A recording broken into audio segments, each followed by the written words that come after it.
ആകാശവാണി.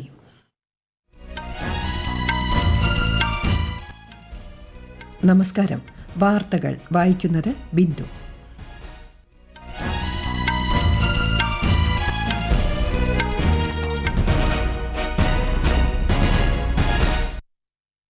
പ്രധാന വാർത്തകൾ. UAE സന്ദർശനം തുടരുന്ന പ്രധാനമന്ത്രി നരേന്ദ്രമോദി ലോക ഗവൺമെന്റ് ഉച്ചകോടിയെ ഇന്ന് അഭിസംബോധന ചെയ്യും. അബുദാബിയിലെ ആദ്യ ശിലാനിർമ്മിത ക്ഷേത്രത്തിന്റെ ഉദ്ഘാടനവും പ്രധാനമന്ത്രി നിർവഹിക്കും. കർഷകരുമായി ചർച്ചയ്ക്ക് സർക്കാർ തയ്യാറാണെന്ന് കേന്ദ്ര കൃഷിമന്ത്രി അർജുൻ മുണ്ട. ചർച്ചകൾക്കുള്ള അന്തരീക്ഷം നിലനിർത്തണമെന്ന് കർഷക സംഘടനകളോട് കേന്ദ്രമന്ത്രി. സംസ്ഥാനത്തെ കാർഷിക മേഖലയിലെ പ്രതിസന്ധി സംബന്ധിച്ച അടിയന്തര പ്രമേയത്തിന് അനുമതി നിഷേധിച്ചതിനെ തുടർന്ന് കേരള നിയമസഭയിൽ പ്രതിപക്ഷ വാക്കൌട്ട്.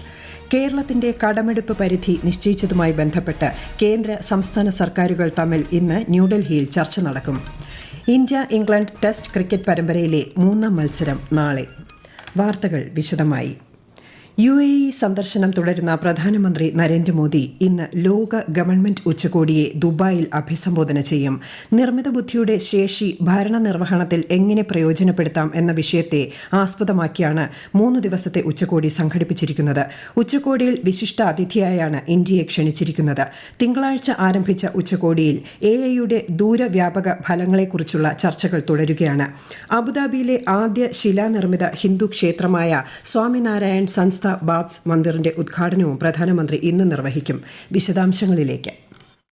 2 ദിവസത്തെ സന്ദർശനത്തിനായി ഇന്നലെ UAE-യിലെത്തിയ പ്രധാനമന്ത്രിക്ക് ഊഷ്മളമായ വരവേൽപ്പാണ് ലഭിച്ചത്. UAE president Sheikh Mohammed bin Zayed al നഹ്യാനുമായി പ്രധാനമന്ത്രി കൂടിക്കാഴ്ച നടത്തി. ഇന്ത്യയ്ക്കും UAE-ക്കുമിടയിലെ വിവിധ ധാരണാപത്രങ്ങളും ഇരു നേതാക്കളുടെയും സാന്നിധ്യത്തിൽ കൈമാറി. അബുദാബിയിലെ റുപേ കാർഡ് സേവനങ്ങൾക്കും ഇരുവരും ചേർന്ന് തുടക്കം കുറിച്ചു. അബുദാബി സായിദ് സ്പോർട്സ് സിറ്റി സ്റ്റേഡിയത്തിൽ ഇന്നലെ നടന്ന അഹ്ലൻ മോദി പരിപാടിയിലൂടെ 40,000-ഓളം പേരടങ്ങുന്ന പ്രവാസി ഇന്ത്യൻ സമൂഹത്തെ പ്രധാനമന്ത്രി അഭിസംബോധന ചെയ്തു. 2030ഓടെ ഇന്ത്യ ലോകത്തെ 3ാമത്തെ സമ്പദ് വ്യവസ്ഥയായി മാറുമെന്ന് പറഞ്ഞ പ്രധാനമന്ത്രി ഇന്ത്യയ്ക്ക് UAE നൽകുന്ന സഹകരണത്തിന് നന്ദിയും അറിയിച്ചു. ഇരു രാജ്യങ്ങളും തമ്മിലുള്ള ഉഭയകക്ഷി ബന്ധം ശക്തിപ്പെടുത്തുന്നതിൽ ഇന്ത്യൻ പ്രവാസികൾ നൽകിയ സംഭാവനകളെ അദ്ദേഹം പ്രശംസിച്ചു. UAE സന്ദർശനം പൂർത്തിയാക്കി ഇന്ന് വൈകുന്നേരം ഖത്തറിലേക്ക് തിരിക്കുന്ന പ്രധാനമന്ത്രി ഖത്തർ അമീർ ഷെയ്ഖ് തമീം ബിൻ ഹമദുമായി ദോഹയിൽ കൂടിക്കാഴ്ച നടത്തും. News desk, Akashvani. കേന്ദ്ര സർക്കാർ കർഷകരുമായി ചർച്ച നടത്താൻ തയ്യാറാണെന്ന് കേന്ദ്ര കൃഷിമന്ത്രി അർജുൻ മുണ്ട ഡൽഹിയിൽ മാധ്യമങ്ങളോട് സംസാരിക്കുകയായിരുന്നു അദ്ദേഹം. ചർച്ചകൾക്കുള്ള അന്തരീക്ഷം നിലനിർത്താൻ തയ്യാറാകണമെന്ന് അദ്ദേഹം കർഷക സംഘടനകളോട് അഭ്യർത്ഥിച്ചു. ജനജീവിതത്തിൽ തടസ്സങ്ങൾ സൃഷ്ടിക്കരുതെന്നും ഇത് പ്രശ്നം കൂടുതൽ സങ്കീർണമാക്കുമെന്നും അദ്ദേഹം ചൂണ്ടിക്കാട്ടി. അതേസമയം കർഷകരുടെ ഡൽഹി മാർച്ച് 2ാം ദിനവും തുടരുകയാണ്. അതിർത്തികളിൽ കർഷകരെ പോലീസ് തടഞ്ഞു. സമരക്കാർക്കു നേരെ പോലീസ് കണ്ണീർ വാതകവും പ്രയോഗിച്ചു. സംസ്ഥാനത്തെ കാർഷിക മേഖലയിലെ പ്രതിസന്ധിയിന്മേലുള്ള അടിയന്തര പ്രമേയത്തിന് അനുമതി നിഷേധിച്ചതിനെ തുടർന്ന് നിയമസഭയിൽ ഇന്നും പ്രതിപക്ഷ വാക്കൌട്ട്. പ്രതിപക്ഷത്തു നിന്ന് കുറുക്കോളി മൊയ്തീനാണ് അടിയന്തര പ്രമേയ അവതരണത്തിന് നോട്ടീസ് നൽകിയത്. ചരിത്രത്തിലെ ഏറ്റവും വലിയ പ്രതിസന്ധിയാണ് കേരളത്തിലെ കർഷകർ ഇപ്പോൾ അനുഭവിക്കുന്നത് എന്ന് കുറുക്കോളി മൊയ്തീൻ ആരോപിച്ചു. കേരളത്തിലെ കാർഷിക മേഖല ഗുരുതരമായ പ്രതിസന്ധി നേരിടുന്നു എന്ന് പ്രതിപക്ഷ നേതാവ് VD സതീശൻ പറഞ്ഞു. എന്നാൽ LDF സർക്കാർ ഒരു കാലത്തും കർഷകരെ അവഗണിച്ചിട്ടില്ല എന്നും കർഷകരെ പരിഗണിക്കുന്ന നിലപാടാണ് സർക്കാരിന്റേതെന്നും മന്ത്രി P. പ്രസാദ് മറുപടിയായി പറഞ്ഞു. മന്ത്രിയുടെ മറുപടിയെ തുടർന്ന് സ്പീക്കർ അടിയന്തര പ്രമേയത്തിന് അവതരണാനുമതി നിഷേധിക്കുകയായിരുന്നു. ഡോക്ടർ വന്ദനദാസ് കൊലപാതക കേസിൽ ഇനി ഒരു പ്രത്യേക സ്ക്വാഡിന്റെയും അന്വേഷണം ആവശ്യമില്ലെന്ന് മുഖ്യമന്ത്രി പിണറായി വിജയൻ. നിയമസഭയിൽ മോൻസ് ജോസഫിന്റെ ശ്രദ്ധ ക്ഷണിക്കലിന് മറുപടി നൽകുകയായിരുന്നു മുഖ്യമന്ത്രി.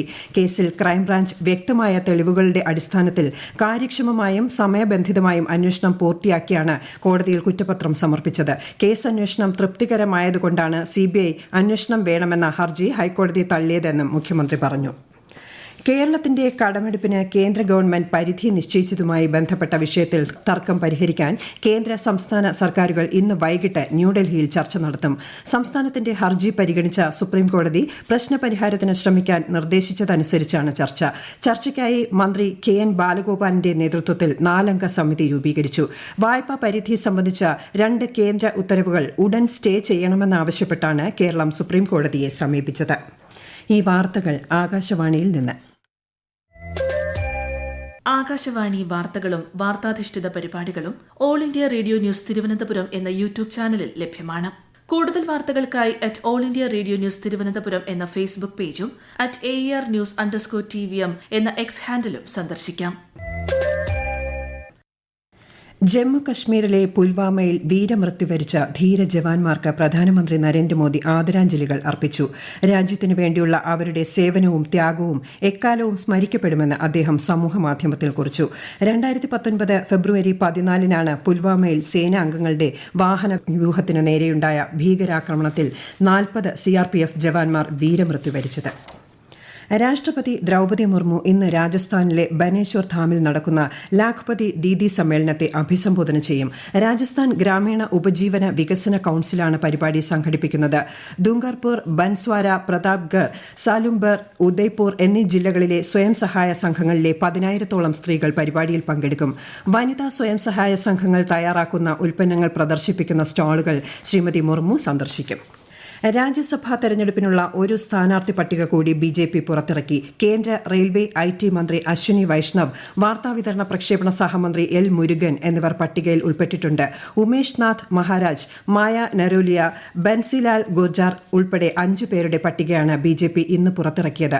രാജ്യസഭാ തെരഞ്ഞെടുപ്പിനായി നാമനിർദ്ദേശ പത്രിക സമർപ്പിക്കാനുള്ള അവസാന ദിവസം നാളെയാണ്. ഈ മാസം 27-നാണ് വോട്ടെടുപ്പ്. ദേശീയ വിദ്യാഭ്യാസ നയവുമായി ബന്ധപ്പെട്ട് automated permanent academic account registry അഥവാ അപാർ സംവിധാനം സജ്ജീകരിച്ചതായി കേന്ദ്ര വിദ്യാഭ്യാസ മന്ത്രി ധർമ്മേന്ദ്ര പ്രധാൻ. രാജ്യത്തെ എല്ലാ വിദ്യാർത്ഥികൾക്കും ഇതിലൂടെ 12 അക്ക ഏകീകൃത തിരിച്ചറിയൽ നമ്പർ ലഭ്യമാക്കും. ഇതിലൂടെ വിദ്യാർത്ഥികളുടെ എല്ലാതരം അക്കാദമിക നേട്ടങ്ങളും ഒരേ പ്ലാറ്റ്ഫോമിൽ സൂക്ഷിക്കാൻ സാധിക്കും. ഒരു രാജ്യം ഒരേ വിദ്യാർത്ഥി ID കാർഡ് എന്ന വിഷയത്തിൽ ന്യൂഡൽഹിയിൽ നടന്ന ദേശീയ സമ്മേളനത്തിലാണ് കേന്ദ്രമന്ത്രി ഇക്കാര്യം വിശദീകരിച്ചത്. 25 കോടിയോളം അപാർ ID കൾ ഇതിനകം തന്നെ നൽകിയതായും മന്ത്രി പറഞ്ഞു. കർഷക പ്രക്ഷോഭം കണക്കിലെടുത്ത് ഡൽഹി പോലീസ് ഗതാഗത നിർദ്ദേശം പുറപ്പെടുവിച്ചു. ഡൽഹിക്കും ഹരിയാനയ്ക്കും ഇടയിൽ സിംഗു അതിർത്തി ഉൾപ്പെടെ വിവിധ ഇടങ്ങളിൽ ദേശീയപാത 44 അടച്ചിട്ടിരിക്കുകയാണ്. ഡൽഹിയിലെ പല പ്രദേശങ്ങളിലും ഗതാഗത നിയന്ത്രണം ഏർപ്പെടുത്തിയിട്ടുണ്ട്. പൊതുജനങ്ങൾ ഇതനുസരിച്ച് യാത്ര ആസൂത്രണം ചെയ്യണമെന്നും നിർദ്ദേശമുണ്ട്. ഇന്ത്യ ഇംഗ്ലണ്ട് ടെസ്റ്റ് ക്രിക്കറ്റ് പരമ്പരയിലെ 3-ാം മത്സരം നാളെ. രാജ്കോട്ടിലെ സൌരാഷ്ട്ര ക്രിക്കറ്റ് അസോസിയേഷൻ സ്റ്റേഡിയത്തിൽ രാവിലെ 9:30-നാണ് മത്സരം ആരംഭിക്കുക. പരിക്കിനെ തുടർന്ന് വിശ്രമം അനുവദിച്ച വിക്കറ്റ് കീപ്പറും ബാറ്ററും ആയ KL രാഹുലിന് പകരം കർണാടക താരം ദേവദത്ത് പടിക്കൽ ടീമിലെത്തും. 2 ടീമും പരമ്പരയിൽ ഓരോ മത്സരം വീതം ജയിച്ച് സമനിലയിലാണ്. 45ാമത് ചെസ് ഒളിമ്പ്യാഡിന്റെ ദീപശിഖ കേന്ദ്ര കായിക മന്ത്രി അനുരാഗ് സിംഗ് ഠാക്കൂറും അന്താരാഷ്ട്ര ചെസ് ഫെഡറേഷൻ പ്രസിഡന്റ് അർക്കോഡി ഡോക്കോവിച്ചും ചേർന്ന് ന്യൂഡൽഹിയിൽ കൈമാറി. ഹംഗറിയിലെ ബുഡാപെസ്റ്റ് ആണ് ചെസ് ഒളിമ്പ്യാഡിന് ആതിഥേയത്വം വഹിക്കുക. ഇന്ത്യ ലോകത്തിന് അഭിമാനത്തോടെ നൽകുന്ന ബൌദ്ധിക പാരമ്പര്യമാണ് ചെസ് എന്ന് ശ്രീ അനുരാഗ് സിംഗ് ഠാക്കൂർ ചടങ്ങിൽ പറഞ്ഞു. 44ാമത് ചെസ് ഒളിമ്പ്യാഡിന് ഇന്ത്യയ്ക്ക് ആതിഥേയത്വം വഹിക്കാൻ സാധിച്ചതിലുള്ള സന്തോഷവും അദ്ദേഹം പങ്കുവച്ചു. ചെസ് പ്രോത്സാഹനത്തിന് ഭാവിയിൽ ആവശ്യമായതെല്ലാം കേന്ദ്ര സർക്കാർ ചെയ്യുമെന്നും ശ്രീ ഠാക്കൂർ അറിയിച്ചു. പാകിസ്ഥാൻ പ്രധാനമന്ത്രി പദത്തിലേക്കുള്ള മത്സരത്തിൽ നിന്നും പിന്മാറി Pakistan people's party chairman Bilawal Bhutto Zardari. Pakistan Muslim league Nawaz Sharif പാർട്ടിക്ക് സർക്കാർ രൂപീകരണത്തിന് പിന്തുണ നൽകുമെന്നും അദ്ദേഹം ഇസ്ലാമാബാദിൽ അറിയിച്ചു. എന്നാൽ PPP സർക്കാരിന്റെ ഭാഗമാകില്ല. അതേസമയം പ്രധാനമന്ത്രി സ്ഥാനത്തേക്ക് നവാസ് ഷെരീഫിന്റെ സഹോദരൻ ഷഹബാസ് ഷെരീഫിന്റെ പേരാണ് പാകിസ്ഥാൻ മുസ്ലിം ലീഗ് നാമനിർദ്ദേശം ചെയ്തത്. നവാസ് ഷെരീഫിന്റെ മകൾ മറിയം നവാസ് പാകിസ്ഥാനിലെ പഞ്ചാബ് പ്രവിശ്യയുടെ മുഖ്യമന്ത്രിയാകും. ഇന്തോനേഷ്യയിൽ പ്രസിഡന്റ്, വൈസ് പ്രസിഡന്റ്, പാർലമെന്റ് തെരഞ്ഞെടുപ്പിൽ വോട്ടെടുപ്പ് പുരോഗമിക്കുന്നു. 200 ദശലക്ഷത്തിലധികം വോട്ടർമാരാണ് സമ്മതിദാന അവകാശം വിനിയോഗിക്കുന്നത്. ഇന്തോനേഷ്യൻ പ്രസിഡന്റ് ജോക്കോ വിദോദോ 2 തവണകളിലായി പരമാവധി അധികാര കാലാവധി പൂർത്തിയാക്കിയ സാഹചര്യത്തിലാണ് തെരഞ്ഞെടുപ്പ്. പ്രാഥമിക ഫലം ഇന്ന് വൈകുന്നേരത്തോടെ അറിയാനാകും. അന്തിമ ഫലം പുറത്തുവരാൻ 1 മാസത്തിലേറെ സമയമെടുക്കും. US-ലെ കാലിഫോർണിയയിൽ മലയാളി കുടുംബത്തിലെ 4 പേരെ മരിച്ച നിലയിൽ കണ്ടെത്തിയ സംഭവത്തിൽ ദുരൂഹതയെന്ന് പോലീസ്. വിഷവാതകം ശ്വസിച്ചാണ് മരണമെന്നായിരുന്നു പ്രാഥമിക നിഗമനം. എന്നാൽ വെടിയേറ്റാണ് കൊല്ലം സ്വദേശികളായ ഇവർ മരിച്ചതെന്ന് പോലീസ് പിന്നീട് സ്ഥിരീകരിച്ചു. പ്രധാന വാർത്തകൾ വീണ്ടും. UAE സന്ദർശനം തുടരുന്ന പ്രധാനമന്ത്രി നരേന്ദ്രമോദി ലോക ഗവൺമെന്റ് ഉച്ചകോടിയെ ഇന്ന് അഭിസംബോധന ചെയ്യും. അബുദാബിയിലെ ആദ്യ ശിലാനിർമ്മിത ക്ഷേത്രത്തിന്റെ ഉദ്ഘാടനവും പ്രധാനമന്ത്രി നിർവഹിക്കും. കർഷകരുമായി ചർച്ചയ്ക്ക് സർക്കാർ തയ്യാറാണെന്ന് കേന്ദ്ര കൃഷിമന്ത്രി അർജുൻ മുണ്ട. ചർച്ചകൾക്കുള്ള അന്തരീക്ഷം നിലനിർത്തണമെന്ന് കർഷക സംഘടനകളോട് കേന്ദ്രമന്ത്രി. സംസ്ഥാനത്തെ കാർഷിക മേഖലയിലെ പ്രതിസന്ധി സംബന്ധിച്ച അടിയന്തര പ്രമേയത്തിന് അനുമതി നിഷേധിച്ചതിനെ തുടർന്ന് കേരള നിയമസഭയിൽ പ്രതിപക്ഷ വാക്കൌട്ട്. കേരളത്തിന്റെ കടമെടുപ്പ് പരിധി നിശ്ചയിച്ചതുമായി പദ്ധതിയുമായി ബന്ധപ്പെട്ട് കേന്ദ്ര സംസ്ഥാന സർക്കാരുകൾ തമ്മിൽ ഇന്ന് ന്യൂഡൽഹിയിൽ ചർച്ച നടക്കും. ഇന്ത്യ ഇംഗ്ലണ്ട് ടെസ്റ്റ് ക്രിക്കറ്റ് പരമ്പരയിലെ 3-ാം മത്സരം നാളെ. വാർത്തകൾ കഴിഞ്ഞു. അടുത്ത വാർത്താ പ്രക്ഷേപണം വൈകുന്നേരം 6:30.